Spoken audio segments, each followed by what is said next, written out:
Hi, I'm Juliana. I'm a member of the STAMPS admissions team. 50% of your admissions decision is based on your portfolio. As someone who sees a lot of portfolios and a graduate of the STAMPS program, I'm going to give you some helpful hints on how to make your portfolio be the best it can be. Come on inside. A good portfolio should include a range of mediums, strong concepts, and willingness to experiment. We love seeing when students try new mediums, and we want to see all of those mediums represented in your portfolio. If you've tried a medium for the first time, even if it's not your most successful piece of work, we want to see that represented in your portfolio. Showing us that you're willing to experiment means that you'll be successful in the STAMPS curriculum.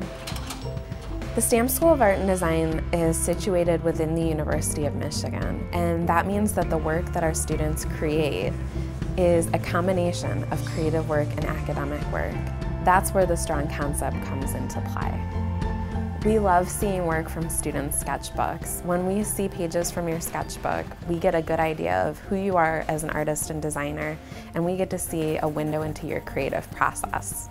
STAMPS requires 2 design or observational drawings as part of your portfolio. Contour line drawings are a great way to add these in. When you photograph your work, there's a few things that you want to keep in mind. You want to find a room with good lighting. You want to make sure that you have a clean wall. You want to light your work from 2 45-degree angles, and you want to photograph the work straight on. Go into your photos and find your favorite shot of your artwork. You can edit it right on your phone. You don't need any special software.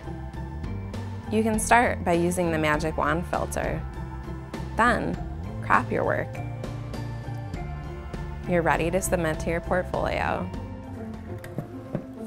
Remember, we want to see a variety of your best work. I look forward to receiving your portfolio.